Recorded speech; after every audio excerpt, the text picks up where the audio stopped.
ছেলে এখানে দেখুন না আমাদের এই রেগুতি ত্রিপুরা সাধারণ করেছে, সাধারণ করে সহজ সরল ছেলে আজকে সাংসদ হয়ে ভারতের সবচেয়ে বড় পঞ্চায়েতে গিয়েছে।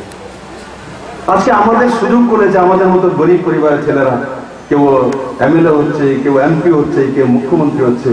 আমি আপনাদের ছেলে হয়ে আপনাদের ভাই হয়ে থাকতে চাই, আমি ত্রিপুরার জন্য কাজ করতে চাই, ত্রিপুরাকে মডেল স্টেটে নিয়ে যেতে চাই। বন্ধুরা, আমি আপনাদের আশীর্বাদ চাই, আমি জাতি জনজাতির মিলনস্থলকে মহান ত্রিপুরা বানাতে চাই। মাননীয় প্রধানমন্ত্রীজি ত্রিপুরাকে সর্বশ্রেষ্ঠ ত্রিপুরা দেখতে চাইছে, সেই দিশাতে আমরা কাজ করে চলছি। আপনারা দেখবেন 2022-এর মধ্যে নতুন ত্রিপুরা দেখবেন বন্ধু, নতুন ত্রিপুরা। সেই ত্রিপুরাকে আজ কেনা যাবে না, যে পিছিয়ে পড়া ত্রিপুরা ছিল আজকে সেই এক নতুন ত্রিপুরা 2022-এর মধ্যে আপনাদের সামনে দাঁড়াবে বন্ধু। আমরা অহংকারের সঙ্গে স্বাভিমানের সঙ্গে বলতে পারবো তখন আমরা ত্রিপুরাবাসী, আমাদের জন্ম এই মাটিতে হয়েছে, ত্রিপুরেশ্বরী মায়ের এই মাটিতে আমরা জন্মগ্রহণ করেছি। আমরা শ্রেষ্ঠ ত্রিপুরাবাসী, আমরা শ্রেষ্ঠ মাটির পুত্র, সেই হিসাবে নিজেকে পরিচয় দিতে পারবো। আমি সবাইকে আরেকবার বলবো, হাত প্রধানমন্ত্রী সড়ক যোজনার মাধ্যমে কেন্দ্র সরকার একবারই পয়সা দেয়, সে ভ্রষ্টাচারকে এর করে নিয়েছে, টাকা খেয়ে নিয়েছে, কমরেডরা বরবাদ করে দিয়েছে, মেনে নিয়েছি। কিন্তু 12 বছর যাব এই কমিউনিস্টের দল রাজ্য বাজেট থেকে সেটা করা যেতে পারত, করেনি। এই সরকার আপনাদের ছেলে, আপনাদের ভাই সেই সিদ্ধান্ত করেছে যে না, এডিসি এরিকার যে 68টি রোড আধা হয়ে পড়ে আছে, সমস্ত রাজ্য বাজেট থেকে 365 কোটি টাকা দিয়ে সেই সমস্ত রোডগুলো টেন্ডার করে দেওয়া হয়েছে। তার সঙ্গে সঙ্গে সিমেন্ট ব্লকের মাধ্যমে 96 কোটি টাকার রোড এবং 104 কোটি টাকার পিচের রাস্তা নতুন করে এডিসিতে করা হবে, মানে 565 কোটি টাকার রোড ত্রিপুরা সরকার নিজের পয়সা দিয়ে, যে রাস্তা 12 বছরে এক যুগ যাবত হচ্ছিল না, সেই যুগের সমাধান করে তার সমাপ্তি করে 2022-এর মধ্যে এডিসির সমস্ত রোড পাকা রাস্তা তৈরি করে দেওয়া হবে। কোন জাতি জনজাতি সেই কাঁচা রাস্তা হাঁটবে না, সেই দিশাতেই সরকার কাজ করেছে বন্ধু। ডাল রান্না করে রাত্রেবেলা কেরোসিন দিয়ে হারিকেন নিয়ে বেরোয় কমরেড খুঁজে কোথায় আছে আছেন। এই কাজ করেছে 25 বছর যাবত চাঁদা নেওয়ার জন্য, এসএফআই এর নামে, ডিএফ এর নামে, সিটোর নামে, শিল সমিতির নামে, কৃষক সমিতির নামে, নারী সমিতির নামে, সিপিএম এর নামে এক বাড়ি থেকে 10 রকমের চাঁদা মাসে আদায় করত। মনরেগার কাজ যে মহিলা করত তাকেও 10 টাকা 20 টাকা প্রতি সময় চাঁদা দিতে হতো। সেই চাঁদা বেড়া জল থেকে আজকে ত্রিপুরা মুক্তি পেয়েছে বন্ধু। আজকে স্কুলে আপনার ছেলেকে চাঁদা দিতে হয় না। আপনি যখন বাজারে যান তো বাজার বারে আসলে আপনাকে চাঁদা দিতে হয় না, কোনো বিজেপির কার্যকর্তা এসে আপনার কাছ থেকে চাঁদা চায় না। বন্ধুরা, একবার মনে করে দেখুন, কষ্ট করে থাকুন। কিন্তু মনরেগার কাজ ওই সময় এই ছামনো গোবিন্দবাড়ি এরিয়াতে বলতো আমরা মনরেগার কাজ দিয়েছি, আমরা দেওয়াতে জনজাতি বেঁচে আছে। হ্যাঁ, কত কাজ দিয়েছো, কত কাজ দিয়েছো? 2017-তে মনরেগা তাদের চুরির কারণে ভারত সরকার বন্ধ করে দিয়েছে। 2018-তে সরকারে আসার পর যখন মনরেগার কাজ বন্ধ হয়ে গেছে, আমি যখন দিল্লিতে গিয়েছি, যখন বললাম মনরেগার টাকা কেন দিচ্ছেন না, তো মন্ত্রী বলছেন এত চুরি করছে, টাকা কেন দেন, টাকা পাইতেন। আমি তো করিনি স্যার। মাননীয় প্রধানমন্ত্রীকে গিয়ে বললাম, মাননীয় প্রধানমন্ত্রী, ত্রিপুরার গরিব মানুষ আছে, মনরেগার কাজ না করলে গোবিন্দবাড়িতে লোক ভাত কিভাবে খাবে? তখন ফাইল সামনে তুলে ধরলো, ফাইলে কি 27টা প্যারামিটারের মধ্যে 25টাই চুরি করেছে ত্রিপুরার পুরনো সরকার। ক্রমাগত এডিসিতে মাত্র 2017 পর্যন্ত তাদের জলের কানেকশন কত দিয়েছিল হাউস হোল্ডে? মাত্র 2.41%, মানে 2.5% বাড়িতেও জল পৌঁছাতে পারেনি, পয়সা নিয়েও পারেনি। আর এই সরকার বিনা পয়সায় এই পর্যন্ত 10 মাস করোনার কারণে কাজ করতে পারেনি। তারপরেও 1.5 থেকে 2.25 বছরের মধ্যে 25% ত্রিপুরার গ্রামের মধ্যে, ঘরের মধ্যে, শহরের মধ্যে জল পৌঁছে দিতে সক্ষম হয়েছে 25%। বন্ধুরা, সেই দিশাতে কাজ করে এই সরকার। বন্ধুরা, রাস্তাঘাট জনজাতি অঞ্চলে যেখানে রাস্তা নেই, যেখানে কাজ হয় না, যেখানে আধা রাস্তা করে বিল নিয়ে গেছে, সবগুলি রোড কোথায়? এডিসির মধ্যে থাকে কারা? জনজাতিরা।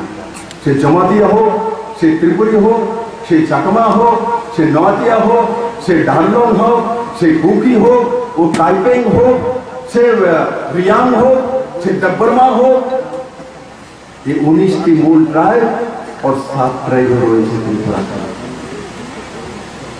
2005-06 প্রধানমন্ত্রী গ্রামীণ সড়ক যোজনার মাধ্যমে ভারত সরকার পয়সা দিয়েছে যে গ্রামীণ রোডগুলি করার জন্য। ধরাইতে এবং উত্তরে পুরনো সরকার তৎকালীন সময় 2005-06 সবটি রোড কোথায় ডাকে দিয়েছে? একটি পিওসিউকে দিয়েছিল সংস্থানকে। সেই সংস্থান এই কমিউনিস্টের ক্যাডারদের সঙ্গে মিশে ভুয়া ঠিকাদার নিয়ে মিথ্যে প্রবচন করে শুধু মাটি কেটে রাস্তার 80% পয়সা নিয়ে চলে গেছে। রাস্তা তৈরি হয় এডিসি এরিয়াতে, আর এডিসির মানুষকে গণমুক্ত পরিষদ বলে দেখো কেন্দ্র সরকার রাস্তাটা তৈরি করে দেয়নি, তার জন্য ঝামুর চিনচিকলে হবে না। যেখানে আপনারা রয়েছেন, আপনাদের আত্মীয় স্বজন পরিজন যেখানে ত্রিপুরার যে কোনো প্রান্তে রয়েছেন, আজ থেকে ফোন তুলবেন, গিয়ে কমসে কম 5-10টা ফোন করা আত্মীয় স্বজন পরিজনকে বলে ভোট কোথায় দিচ্ছ জিজ্ঞাসা করা। আত্মীয় স্বজন পরিজনকে দায়িত্ব নিয়ে মোবাইল রয়েছে সবার কাছে, ফোন করা, বলে ভোট কবে দেবে, 6 তারিখ ভোট কাকে দেবে। যদি বলে পদ্মপুরে দেব তাহলে ঠিক আছে, যদি বলে এখানে দেব ওখানে দেব তাহলে জিজ্ঞাসা করা, বাবু এগুলি সব ললিপপ, এখন দেখাচ্ছে পরে এরাই খেয়ে নেবে, আপনাদেরকে দেবে না। একমাত্র ললিপপ দেখে রাজনীতি নরেন্দ্র ভাই মোদী করে না, ভারতীয় জনতা পার্টি করে না। আমরা যা বলি তা করে দেখায়, তার প্রমাণ অটল জলধারা মিশন, তার প্রমাণ অন্তিম সংস্কারের যে স্কিম ঘোষণা করা হয়েছে তার বিষয়, তার প্রমাণ কিষাণ সম্মান নিধি। কিষাণ সম্মান নিধির মাধ্যমে এই অঞ্চলে 5,689 পরিবার, 5,689 পরিবার কত টাকা পেয়েছে? 7,13,00,000 টাকা, 6,000 টাকা করে নরেন্দ্র ভাই মোদী দিয়েছে, সবার অ্যাকাউন্টে পৌঁছে গেছে, কাউকে কমিশন দিতে হয়নি। তার মানে নরেন্দ্র ভাই মোদী যা বলে তা করে। যদি কমিউনিস্ট হতো 6,000 টাকা, 6,000 টাকা আসার আগে বলবে এই পার্টি বিশ্বে কিন্তু 500 টাকা চাঁদা দিয়ে দেয়, কে রে 6,000 টাকা দিতে, 500 টাকা দিতে, তাহলে 6,000 টাকা পুরানো কাটতে দিন। আমাদের এমএলএ কেটেছে কারোর কাছ থেকে টাকা, কিষাণ সম্মান নিধির মাধ্যমে কেউ টাকা পেয়েছে? হাত উঠান তো দেখি। কিষাণ সম্মান নিধির কাউকে টাকা দিতে হয়েছে, কমিশন কেটেছে। সিপিএম থাকলে পারতেন, সিপিএম যদি হতো কি বলতো? আগে পার্টির চাঁদা দাও তারপরে পাবে। মানুষ স্বাধীনতা পেয়েছে এবং নিজের কাজ নিজে ত্যাগ করতে শিখেছে। আজকে ত্রিপুরাতে একটা জনমুখী সরকার এসছে, 37 লক্ষ ত্রিপুরাবাসী জাতির জনজাতির সরকার বলে। এডিসি তো 15 বছর যাব গণমুক্তি পরিষদের সরকার। কি করেছে এডিসির জন্য? কোথায় কি করেছে? করবে কোথা থেকে? এডিসির বাজেট কত? যতটা বাজেট তার জন্য সরকারি কর্মচারী রেখে দিয়েছে, মানুষের জন্য করার জন্য বাজেটই নেই। এই 15 বছরে এডিসিতে এই গণমুক্তি পরিষদ সিপিএম মানুষের জনস্বার্থে কোনো কাজ করার জন্য স্কিমই ছিল না, একটিও স্কিম ছিল না। আমাদের সরকার আসার পর আমরা কমিশনের মাধ্যমে কেন্দ্র সরকার থেকে 57 কোটি টাকা প্রথমবার এডিসির ইতিহাসে ভারতীয় জনতা পার্টি এনে দিয়েছে এবং ভিলেজ কাউন্সিলগুলিতে খরচা করার ব্যবস্থা করেছে। সেটা নরেন্দ্র ভাই মোদী সরকার করছে, ভারতীয় জনতা পার্টি সরকার করেছে, জনজাতি দরদি সরকার করেছে। আগের যে সরকার ছিল জনজাতিকে শোষণ করার জন্য গণমুক্তি পরিষদ না, গণমুক্তি পরিষদ না, তার নাম গণশোষণকারী পরিষদ বানিয়েছিল। গণশোষণকারী পরিষদ, গরিব শোষণকারী, জনজাতি শোষণকারী পরিষদ তৈরি করেছিল এই রাজ্যের মধ্যে। এই কমিউনিস্টের দল। বন্ধুরা, এডিসির মান কি চায়? আমার জনজাতি ভাই বোনেরা কি চায়? বাড়ি চায়, গাড়ি চায়, দুতলা বিল্ডিং চায়, টাকা চায়? কিচ্ছু না, শুধু জল চায়, রাস্তা চায়, ইলেকট্রিসিটি চায়, তিনটা জিনিস চায়।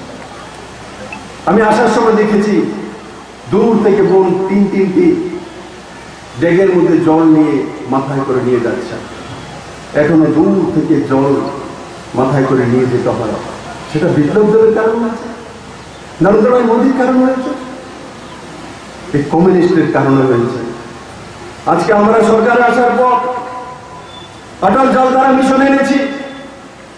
অটল জলধারা মিশন 2018 ডিসেম্বর 28 ডিসেম্বর আমরা লাগু করেছি, যে ত্রিপুরার প্রত্যেকটি প্রান্তে জাতি জনজাতি 18 হোক, লংতরাই হোক, ছামনু হোক, গোবিন্দবাড়ি হোক, সৈলান্তা হোক, সব জায়গাতে শুদ্ধ পানীয় জল পৌঁছে দেবে। কবের মধ্যে? 2022 ডিসেম্বরের মধ্যে। আমার কোন বোনকে আর দূর থেকে জল আনার জন্য যাওয়ার দরকার হবে না। প্রতি ঘরে জলের ব্যবস্থা, প্রতি ঘরে জলের ব্যবস্থা। মাননীয় প্রধানমন্ত্রী জল জীবন মিশনের মাধ্যমে 2019-এ সারা ভারতবর্ষে প্রত্যেকের বাড়িতে শুদ্ধ পানীয় জল পৌঁছানোর জন্য স্কিম এনেছেন। তাতে 2024-এর মধ্যে প্রত্যেক ভারতবাসীর কাছে জল পৌঁছে দেবেন। কিন্তু ভারতীয় জনতা পার্টির ত্রিপুরা সরকার সিদ্ধান্ত করে নিয়েছে 28 ডিসেম্বরে যে ত্রিপুরাতে প্রত্যেকটি প্রান্তে 2022 ডিসেম্বরের মধ্যে শুদ্ধ পানীয় জল পৌঁছে দেব, এবং তার জন্য বিনা পয়সা 1 পয়সা নেবে না ত্রিপুরা সরকার। আরো ম্যান্ডেট আছে, কত ম্যান্ডেট আছে ঝামুনাতে? অ্যাসপিরেশনাল যে ব্লক, তার মধ্যে 96 ডেজ। তাদের সময় কত ছিল? 37 ম্যান্ডেট, 37। এখন অ্যাসপিরেশনাল ব্লকে 96, পুরো ত্রিপুরাতে 72 ম্যান্ডেট, আর এডিসিতে 82 ম্যান্ডেট। তাদের ডাবলের চাইতে বেশি মনরেগার কাজ নেই, কিন্তু তার জন্য ঢেন্ডরা বেঁধে না। বন্ধু, মনরেগার মাধ্যমে এই অঞ্চলে কত কাজ পেয়েছে? মনরেগার মাধ্যমে 81,27,00,000 টাকা বিগত 3 বছরে। আমি শম্ভুলাল চাকমাকে ধন্যবাদ জানাবো যে রেকর্ড করেছে।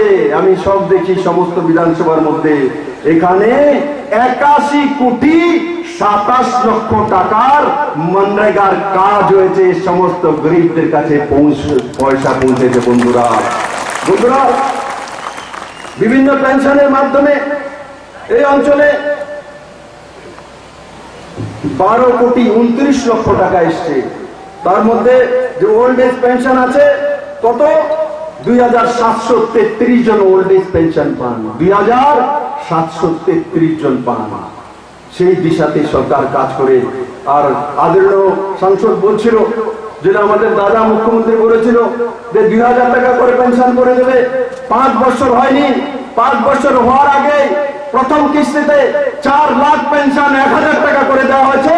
আর 2023-এর অনেক আগে আপনাদেরকে 2,000 টাকা করে সরকার দেবে। বন্ধুরা, তার সঙ্গে সঙ্গে এই সরকার যখন কোনো ব্যক্তির জন্ম হয়, মাতৃপুষ্টি বন্দনার মাধ্যমে মায়ের কাছে সেই টাকা পৌঁছে দেয়। কত? মাতৃপুষ্টি বন্দনা যোজনা মাননীয় প্রধানমন্ত্রীজি কত টাকা? 5,000 টাকা। হেলথ ডিপার্টমেন্টের মাধ্যমে 1,000 টাকা, 6,000 টাকা। और মুখ্যমন্ত্রী মাতৃপুষ্টি বন্দনা যোজনার মাধ্যমে 2,000 টাকা। তার মানে কত হাজার টাকা হলো? যখন কোন শিশুর জন্ম হয়, মা তার জন্ম দেয়, তখন থেকে 8,000 টাকা সাহায্যে, 8,000 টাকা স্কিম দিয়ে তার জীবন শুরু হয়। আর এই সরকার মৃত্যু পর্যন্ত যোজনা রেখেছে। আমরা ঘোষণা করেছি ত্রিপুরাতে 1,08,000 যে অন্তোদয় পরিবার আছে, সেই পরিবারের লোক যদি কারোর মৃত্যু হয়, তার জন্য দেহ সংস্কার করার জন্য সিপিএম এর মতো চাঁদা নেবে না। আমরা তার অন্তিম সংস্কার করার জন্য ত্রিপুরা সরকার 2000 টাকা করে প্রতি সংস্কারের জন্য রাজ্য সরকার বহন করবে। সেই দিশাতে সরকার কাজ করে, মানে জন্ম থেকে মৃত্যু পর্যন্ত সরকার আপনাদের সঙ্গে রয়েছে। বন্ধু ছিলাম, এখান থেকে যাওয়ার পর নিজের মোবাইল উঠানো, আত্মীয় স্বজন পরিজনকে ফোন করা, বলে এবারে নির্বাচন এডিসি মুক্তি নির্বাচন, ইলেকশন জিতান নয়, ইলেকশন অঞ্চ ত্রিপুরা জিতে গেছে, সেই জনসভা থেকে প্রমাণিত হয়ে যায়। কিন্তু এবার ইলেকশন কিসের ইলেকশন? এডিসি মুক্তির নির্বাচন। এডিসিতে 7-28-এর মধ্যে 28টি ভারতীয় জনতা পার্টি আইপিএফ টিকে লাগবে। সেই দিশাতে কাজ করতে হবে। তার জন্য যে কোনো প্রান্তে ত্রিপুরার সবাইকে ফোন করা যে মাননীয় মুখ্যমন্ত্রী বলছে 28-এর মধ্যে 28 সিট লাগবে, তার সঙ্গে সঙ্গে আরেকটাও লাগবে। দিবেন আমাকে? দিবেন বললে দিবেন?